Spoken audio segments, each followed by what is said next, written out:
بسم الله الرحمن الرحيم الحمد لله رب العالمين والصلاة والسلام على سيد المرسلين وعلى آله وأصحابه أجمعين أما بعد.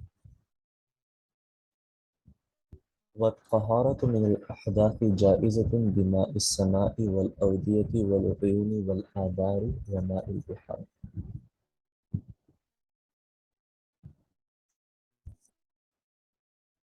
Purification from ahdath, ritual impurities, is valid with water from the sky, river valleys, springs, wells, and seawater. First of all, he mentions the word ahdath, which refers to ritual impurities. Ritual impurity is basically a state in which a person is considered to be impure. There doesn't have to be actual tangible impure material on you at the time. Just a state in which you're not in wuzu, or a state in which you're required to perform ghusl. That's ritual impurity, also known as hadath or ahdath. So now we talk about the tangible impurities, the physical impurities, because the Musannif has dedicated an entire chapter to it at the end of Kitab al-Taharah. We'll discuss that over there. At the moment, we're going to only talk about how you can get rid of ritual impurities, or what is the kind of water that can be used to get rid of ritual impurities.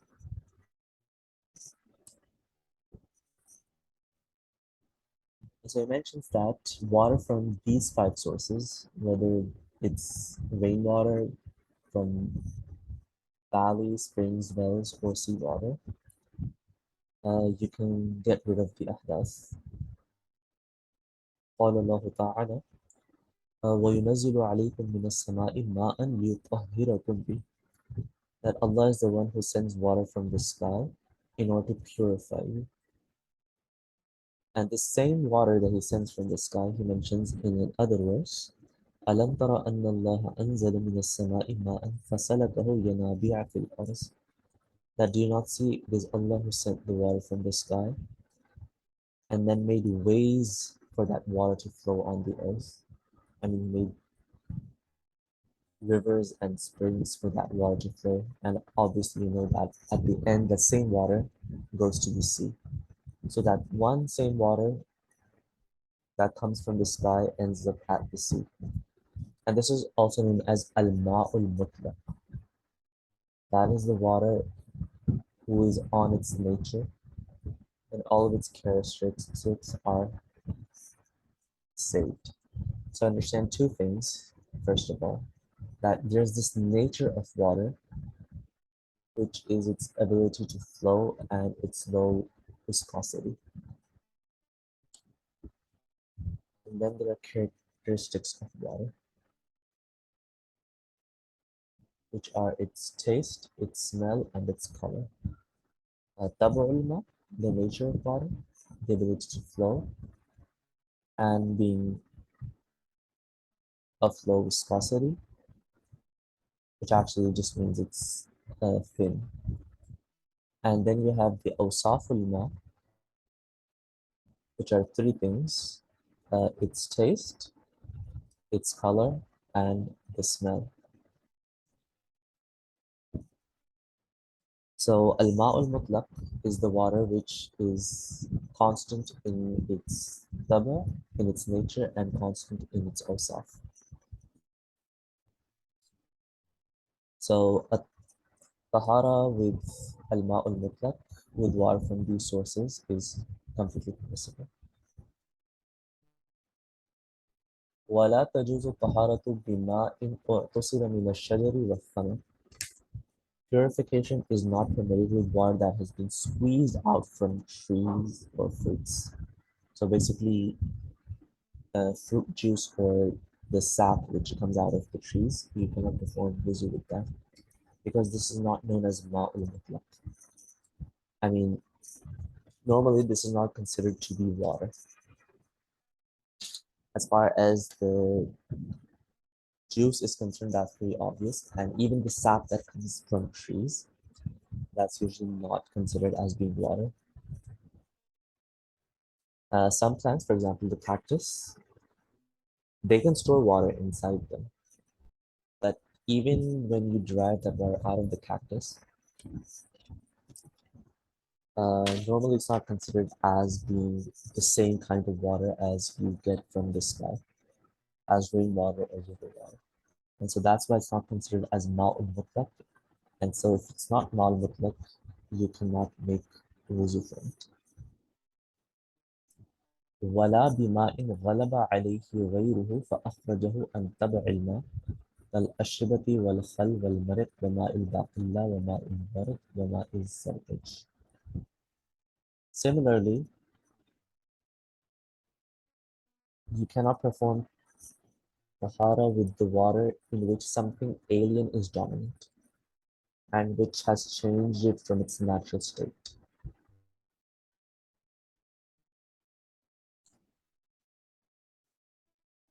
And by its natural state, we refer to the fact that either because of that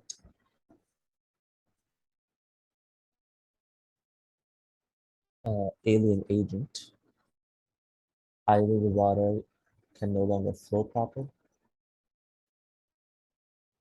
or that it has become quite thick.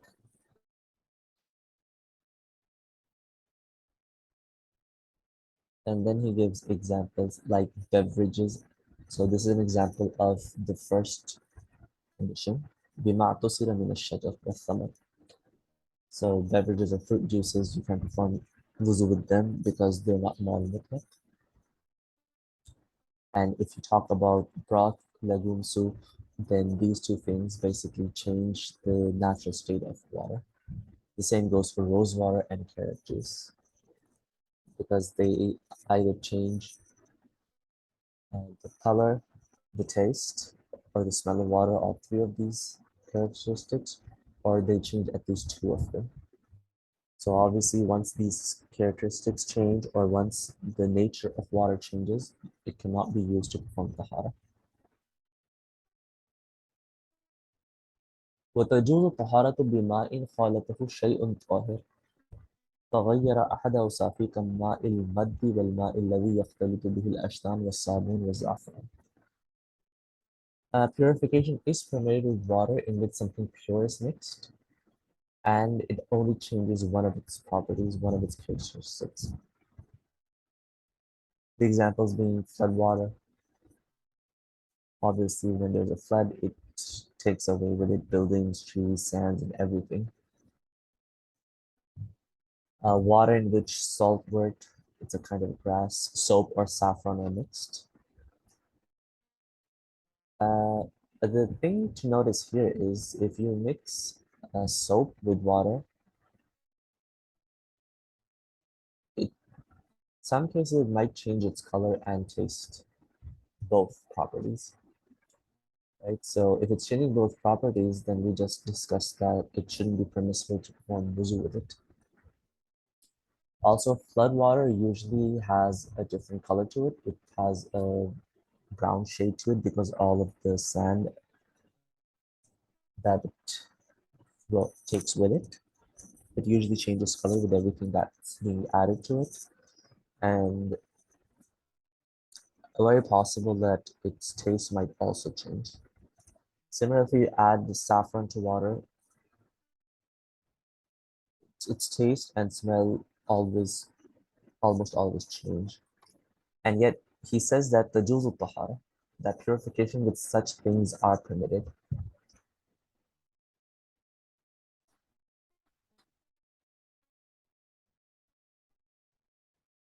Right? So the question is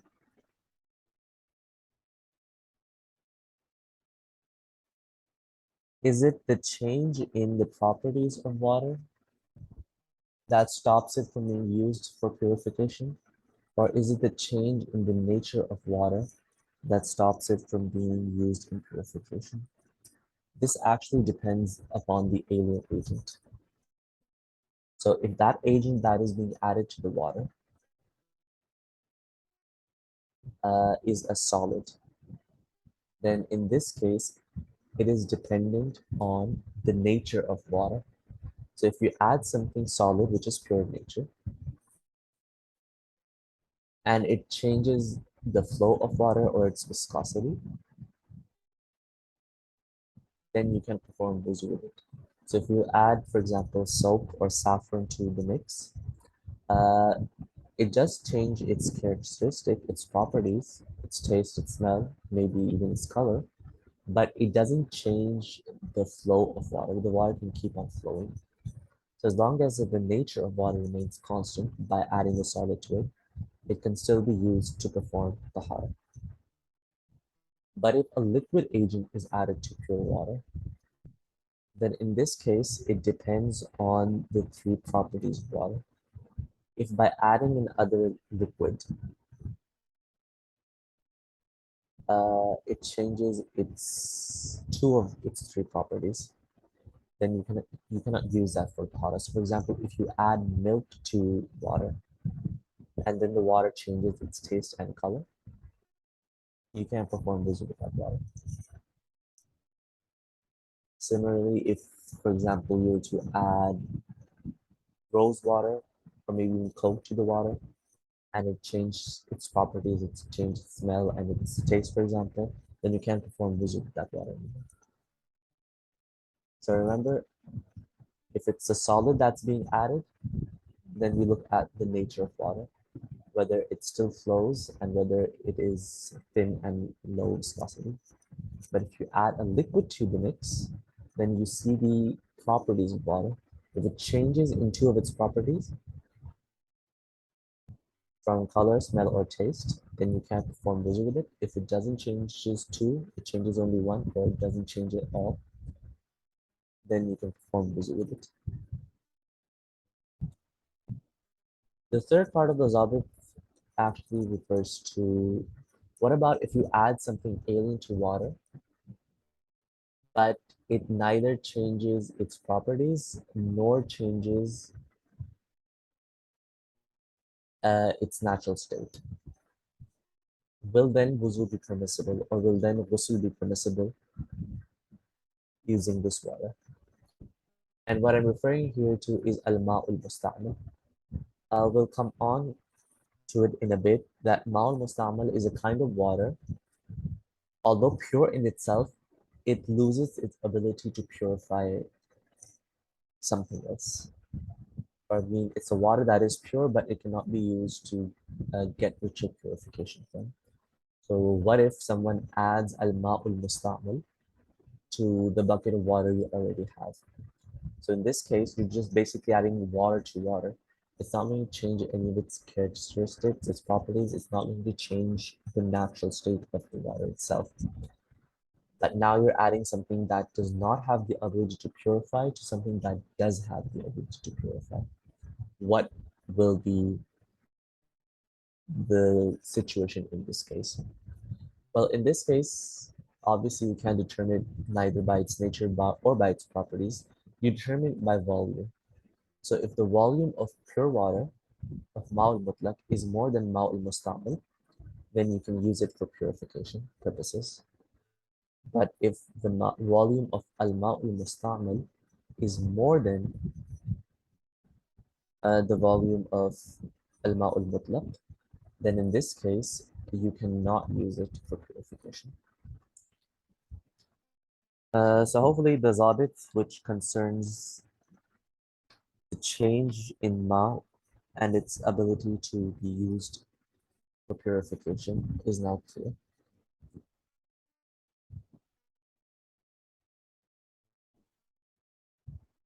وكل ماء دائم إذا وقعت فيه نجاسة لم يجوز الوضوء به قليلا كان أو كثيرا، لأن النبي صلى الله عليه وسلم أمر بحفظ الماء من النجاسة فقال لا يبولن أحدكم في الماء الدائم ولا يغتسلن فيه من الجنابة.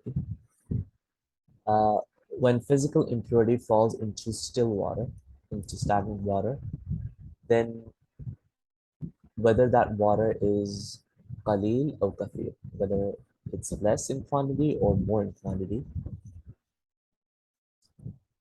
then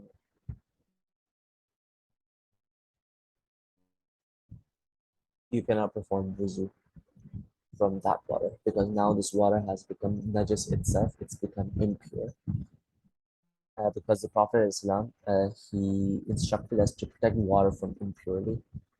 Now, if water did not become impure, there was a need to give these instructions.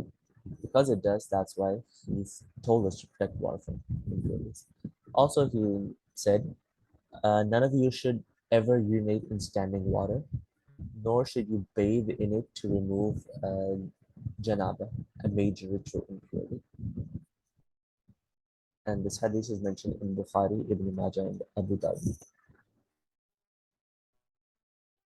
So basically, these two hadiths are telling us that if a physical impurity falls into a body of water, a still body of water, then in this case, you cannot use that water anymore for purification purposes. That's one thing. And the second thing to note is, or he mentions in other hadiths as well, وقال عليه الصلاة والسلام إذا استيقظ أحدكم من منامه فلا يغمسن يده في الإناء حتى يغسلها ثلاثا فإنه لا يدري أين باتت يده. Whoever, whenever any of you wakes from his or her sleep, they should not dip their hands into a pot of water until they've washed it 3 times, for they don't know where their hand might have spent the night. In order to actually understand this hadith, you need to go back in time to a more historical perspective.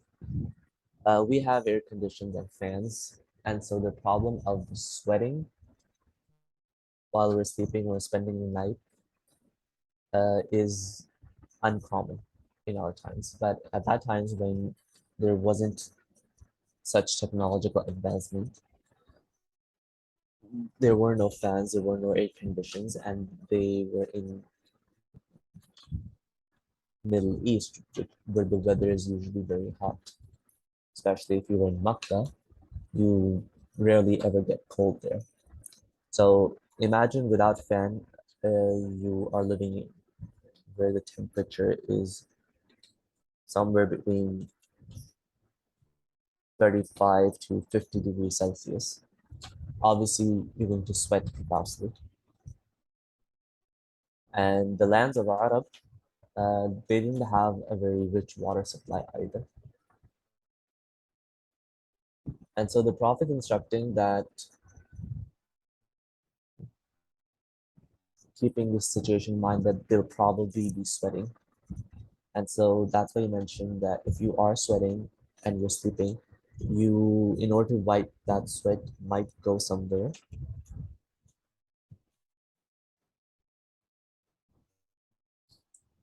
You might wipe over your private parts. There might be some najis on it, which will make your hand najis. And in the morning, you just place your hand into the pot of water. It's going to make it najis as well. And so, in order to avoid that, if one of you should wake, they should first wash off their hands and then insert it into the pot of water so that they don't make the entire body of water najis. But this hadith again is applying the same masala that it should water should be protected from physical impurities so it doesn't become najis itself. And this hadith is mentioned in Muslim, Abu Dawud, and Nasai. And this was about still water. Now I'm talking about al-ma'ul jari. وأما الماء الجاري وإذا وقعت فيه النجاسة جاز الوضوء منه إذا لم يرى لها أثر لا تستقر مع جريان الماء. With regards to running water, if a physical impurity falls into it, then wuzu is permissible from it, as long as no effects are noticeable. The reason why is that if the water is running, then physical impurity won't settle, it just flow with the water. So it's constantly becoming pure. The impurity will just go away and the water will become pure. So you can basically perform wuzu from al-ma'ul jari. But the question is, what is al-ma'ul jari? Like, what is the definition of running water? Right? So there are two definitions given for running water. One, ما لا يتكرر استعماله. One definition is that it's never reused. I mean, once it goes away, it goes away. It's not like a circular system in which the same water is being used over and over again. So once it's used, it's not used again. This is ma'ul jari. The second definition is that if you were to put a twig in it, the twig would flow. So if the water has enough pressure for it to move a twig from one place to another, then that water is considered as al-ma'ul jari or running water. So if any physical impurity falls into the running water and its athar is not noticeable, its effects aren't noticeable. Effects not noticeable meaning either you can't see the najasa or the change in the properties of the water.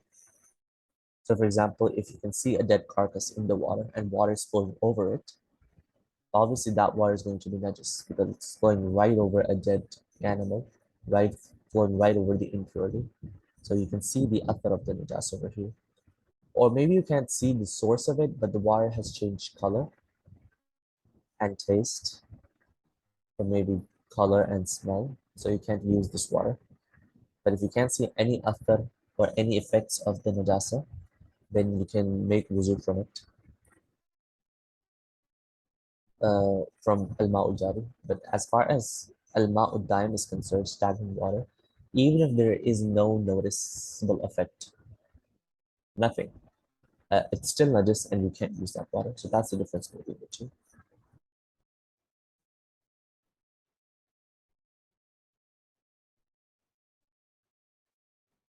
Now there's one thing that you need to notice above. He says, وَكُلُّ مَاءٍ دَائِمٍ إِذَا وَقَعَتْ فِيهِ النَّجَاسَةُ لَمْ يَجُوزُ الْوُضُوءُ بِهِ قَلِيلًا كَانَ أَوْ كَثِيرًا. That whether the water is less in quantity or is more in quantity, that's actually not true. If it's less in quantity, then you can't. But if it's more in quantity, then in some cases it is permissible to do so, as the next masala will describe. But the first question is like qalil and kafi, more and less. These are relative terms. So what is the definition, the legal definition of ma being qalil or ma being kafi? So anything which is not kathir is qalil. So then the question remains is what is kathir? What is a lot of water? A great amount of water.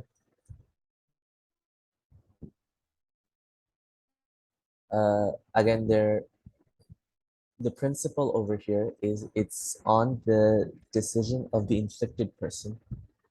So if you're faced with a situation in which you see a body of stagnant water and there's some impurity that fell into it.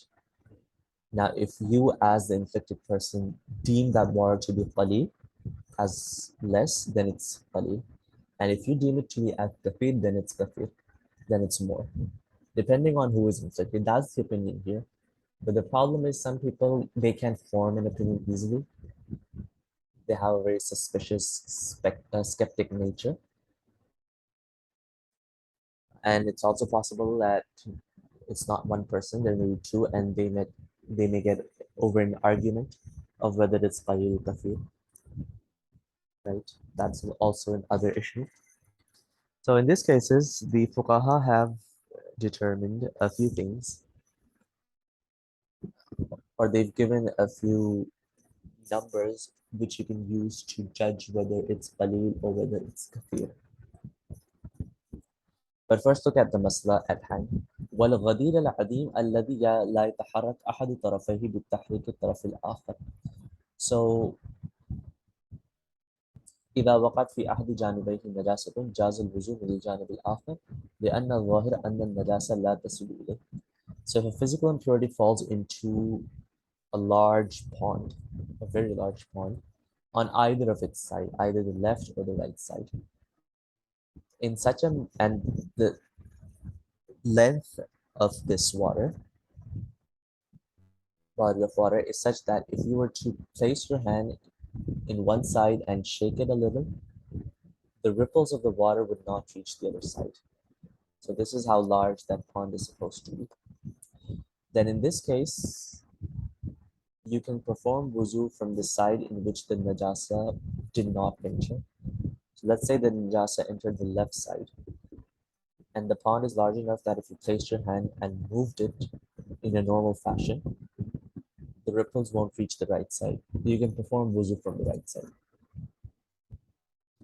because it's probably that the najasa, the physical impurity, won't reach the other side.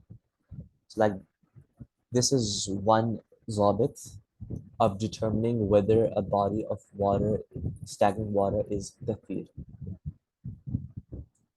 by placing your hand, moving it to see if the ripples reach the other side. Some give the opinion of seeing if you made wuzu from it, the ripples should not reach the other side.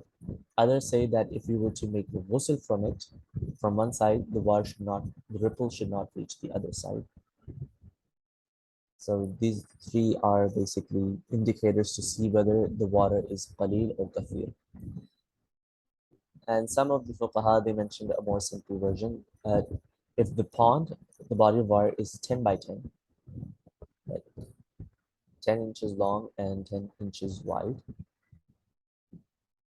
not inches, sorry, 10 yards long and 10 yards wide, then this will be considered as a large body of water. So you can make wuzu from the other side in which the najasa did not fall. And if it's less than 10 by 10, then this is a qalil amount of water. If najasa falls into it, then you cannot make wuzu from it. But like I mentioned, all of these zawabit that I've just mentioned basically hinge on the fact if you can't make a decision on your own or if there's some sort of uh, difference in opinion, ikhtilaf between two inflicted people. The original maxim is it's on the inflicted person to decide whether the water is qalil or kathir. So whatever their dominant assumption is, whatever they deem the water to be, that will be the hukm for them. Right. Now, if you have a large body, if you have a body of water which is stagnant, not sure, there's one other possible solution you can do to make it usable. That is, give it a flowing state. If it's possible for you to add more water to it in such a manner that it starts flowing, that it becomes al-ma'ul jari, it'll become purified again. So that's another thing you can do if you're ever faced with this situation.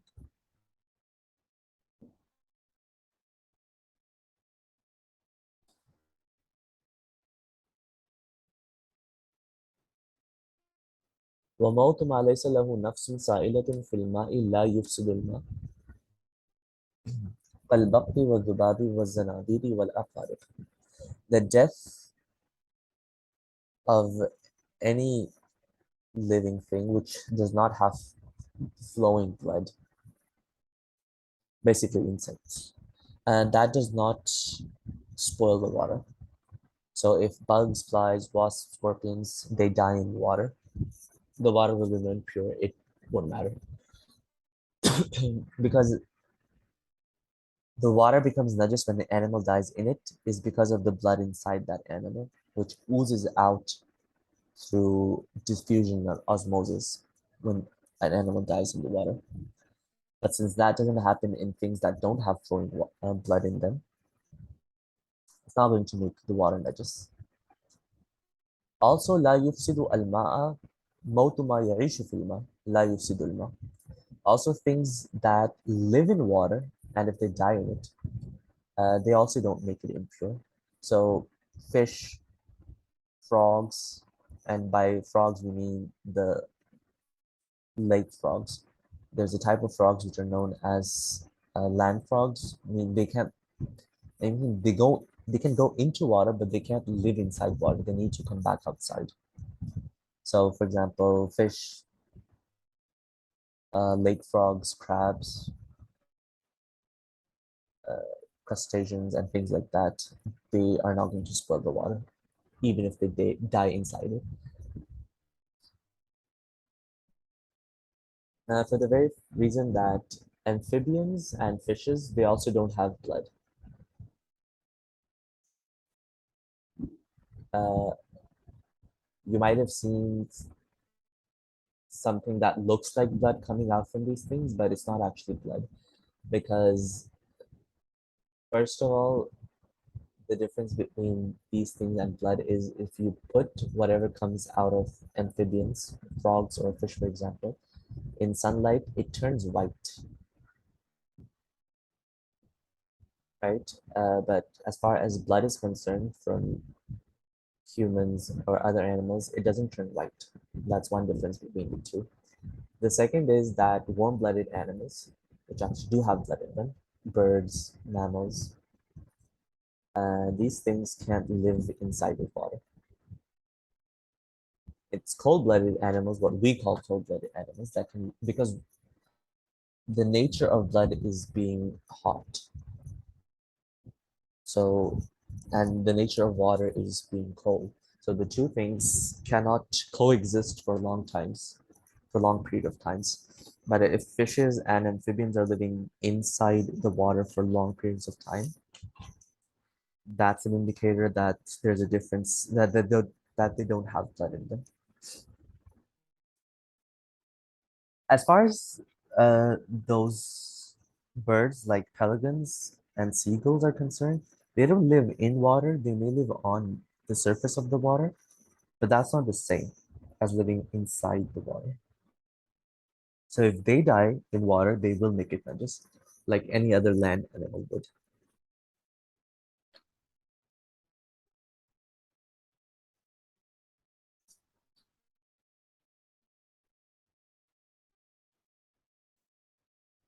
Now let's talk about al-ma'ul musta'mal.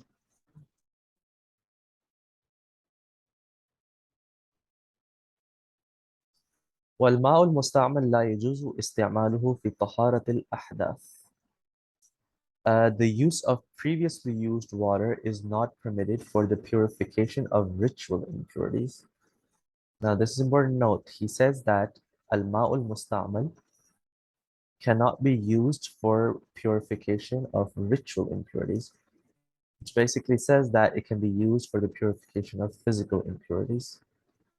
That's one thing to notice. Now, the question is, what is ma'ul musta'mal? When does water become musta'mal, used? And what is the status of al-ma'ul musta'mal? So first question is when it becomes musta'mal. And this is being answered by Sahib al-Quduri himself with the definition he gives of al-ma'ul musta'mal.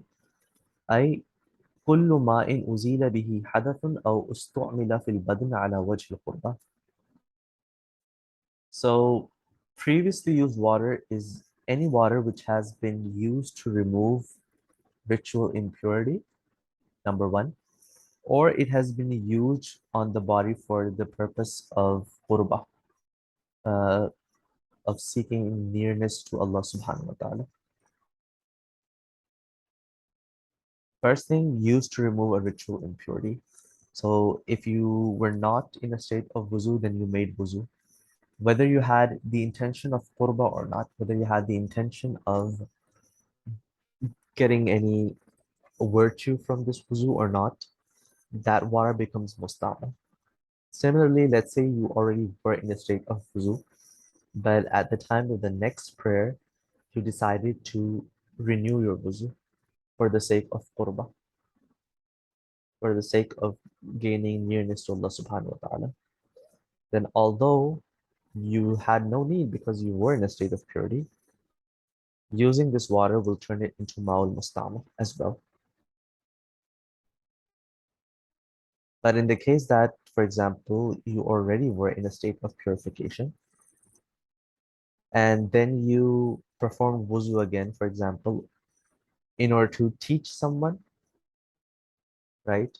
Or maybe you just did it to cool your body off because it was really hot outside. Or maybe you accidentally slipped and fell into the pool.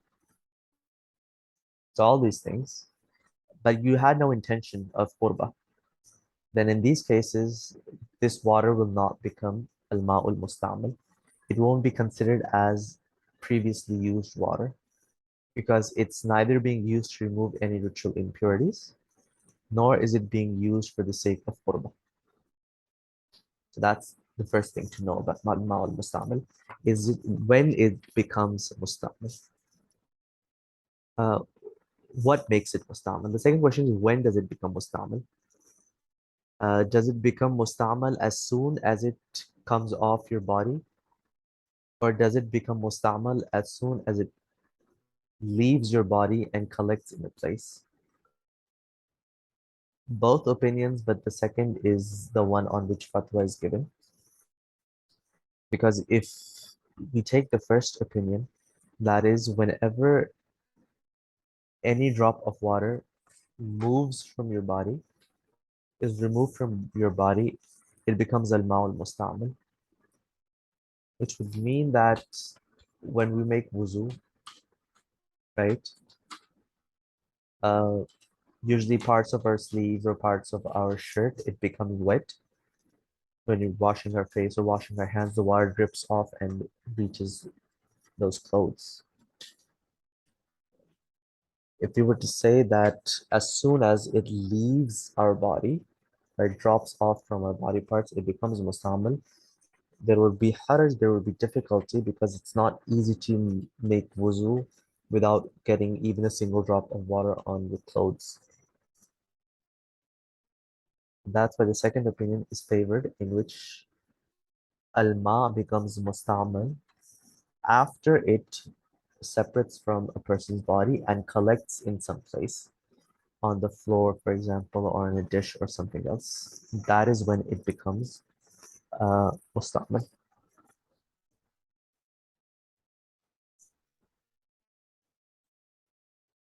The third is about the status of al-ma'ul mustamal. What is ma'ul mustamal?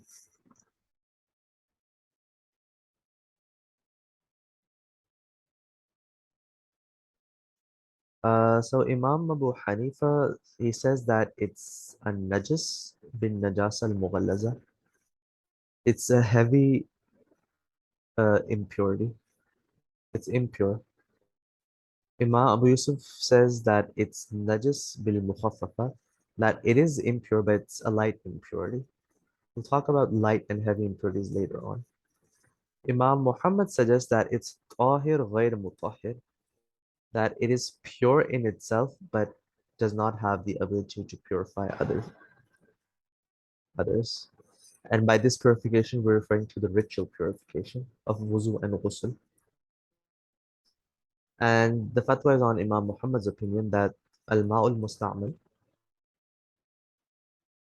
is pure in itself, but does not retain its ability to purify others.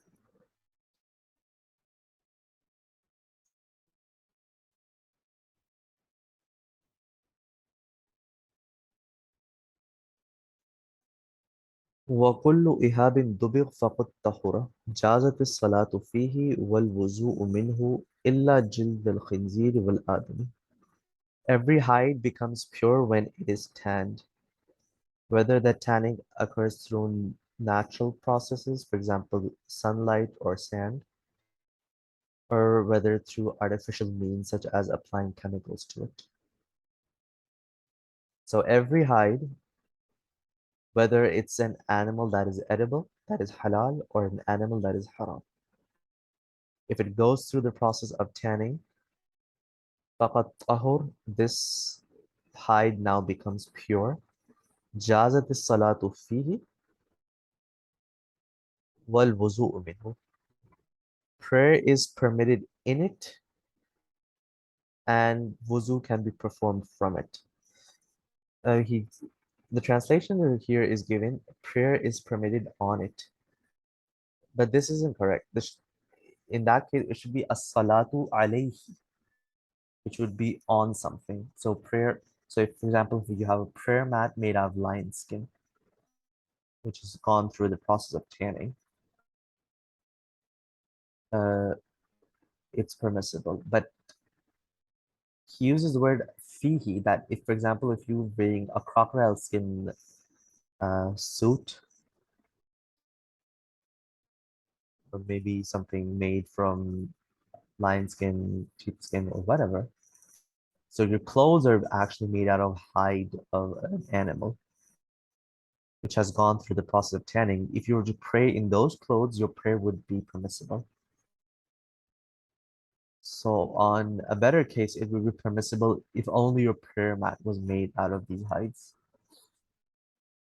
So this is not an accurate translation. It should be prayer is permitted in it, means if you're wearing that hide. So obviously the prayer will be permitted on it as well if it were used just as a prayer mat. وَالْوُضُوءُ مِنْهُ, and if you were to make a leather pouch out of it to store water, and then you used it to make wuzu from it, it would be completely all right because now, because it's pure, the water that comes to it will not become najis, and so you can use it to perform wuzu as well.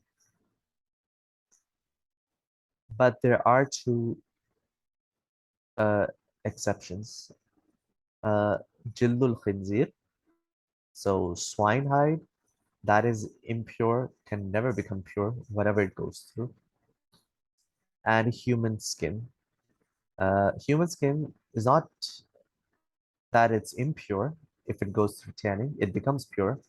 But the use of human body parts, human hair, human bones, human skin, is impermissible. Its use is permissible not because of najasa, not because of impurity, but because of the dignity granted to humans being by Allah subhanahu wa ta'ala, dignity not given to any other animal.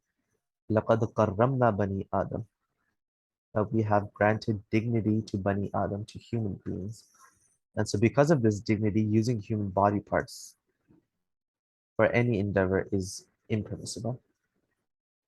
Not that it's najas, like the jildul khinzir, the hide of the swine. That's one difference between the two.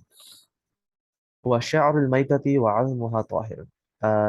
The hair and bones of a carcass are pure. Again, except for the bones and carcass of a swine, a pig, because they are the embodiment of impurity. Every aspect of them, everything belonging to them is impure. So their hair and bones will also be impure. Other than that, all other animals, their hair and bones are pure, whether they're halal animals or haram animals. As far as hair is concerned, if it's cut and or shaved, then that hair is pure. But if the hair has been actually plucked off, then it's suggested that it's impure because when you pluck it off, the hair follicle beneath it will be sebum, there'll be blood, there'll be pus, and these things, they're impure. So traces of these impure items will be on that hair if you're plucking it off. So the possibility of it making it najis increases, and that needs to be avoided.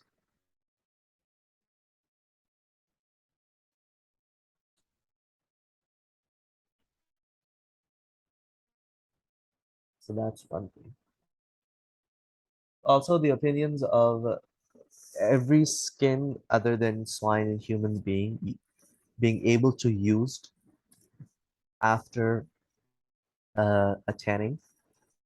That is the opinion in the Hanafi madhab. But Imam Shafi adds the skin of dogs to this exception as well. So he says that dog skins are also impure and cannot be purified through tanning. And Imam Muhammad rahimahullah from the Hanafi madhab also says that elephants are included in the exception list. So he says that elephants, like swine, are impure, are an embodiment of impurity. So although it's not the popular or more accepted opinion, but just for the sake of taqwa and just to make sure that we're following an opinion which everybody agrees on, a person should avoid using dog and elephant skin as well, even though if it's tanned. If you do, it's still okay, but it's better not to. The same goes for sha'rul mayta and azmul mayta. The carcass of a dead animal, the one which was not properly which did not go through الذبيحة, الزكاة الشرعي. Although in the Hanafi mazhab it's pure, but some Aimma, for example, Imam Malik and Imam Shafi, they suggest that it's not pure. That of a dead animal, their hair and their bones are not pure. So the safe thing to do would be to avoid using them as well. But even if you do, it's still totally okay. And remember, being pure and being halal are two different things. Being pure and being halal are two different things. A halal and haram is concerned with the consumption of something, and pure and impure is concerned not only with the consumption of something, but its outer use as well. For example, something could be haram, but it could also be pure. But if it's pure, then it's obviously halal as well. No, not necessarily. Sorry, that's not true either. So, for example, sand could be pure, but its consumption is haram because it's harmful.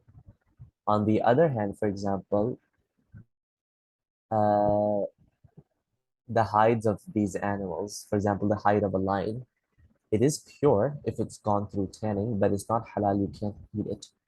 So halal and haram are concerned with consumption of things, and pure and impure are concerned not primarily to the consumption of things, but to its external use.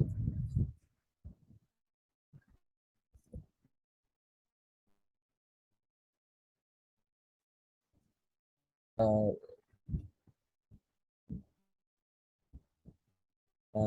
this we end today's lesson because the next Bell's part is a bit lengthy. It will take more time to discuss.